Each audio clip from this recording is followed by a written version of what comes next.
অহাৰ দৰে উভতি আঁতৰি গলা। চৈয়দ ছাদুল্লাহ অসমৰ এগৰাকী কণ্ঠশিল্পী, গীতিকাৰ, সুৰকাৰ তথা অনাতাঁৰ ঘোষক হিচাপে পৰিচিত আছিল চৈয়দ ছাদুল্লাহ।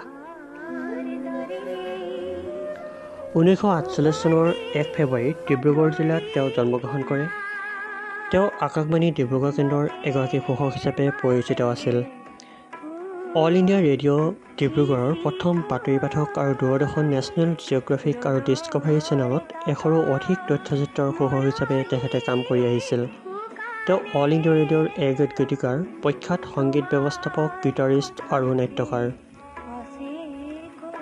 ছাদুল্লাই উষা মংগেশকাৰ, ডক্টৰ ভূপেন হাজৰিকা, অনুপ জালোটা, পাৰভীন চুলতানা আদি বিখ্যাত কণ্ঠশিল্পীৰ গীতৰ বাবে গীটাৰ বজাইছে।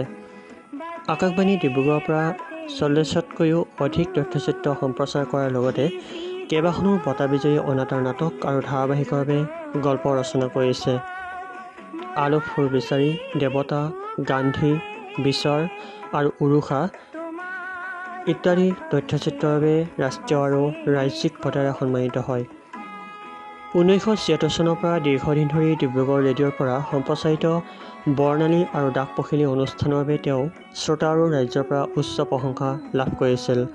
1971 চনৰ পৰা 1975 চনলৈ ডিব্ৰুগড় ৰেডিঅ'ৰ ঘোষক হিচাপে তেখেতে কাম কৰি আহিছিল আৰু 1975 চনৰ পৰা 1983 চনলৈ ষ্টাফ আৰ্টিষ্ট হিচাপে আৰু 1983 চনৰ পৰা 1985 চনলৈ মুম্বাই ৰেডিঅ'ৰ ষ্টাফ আৰ্টিষ্ট আৰু 1985 চনৰ পৰা 2008 চনলৈকে ডিব্ৰুগড় ৰেডিঅ'ৰ ষ্টাফ আৰ্টিষ্ট হিচাপে কাৰ্যনিৰ্বাহ কৰিছিল।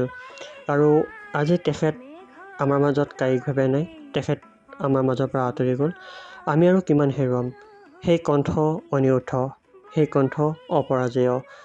তেখেতৰ যি মৃত্যু, এই মৃত্যুক শ্ৰদ্ধাৰে সোঁৱৰিছোঁ। তেখেত য'তে আছে কুশলে থাকক, ভালে থাকক।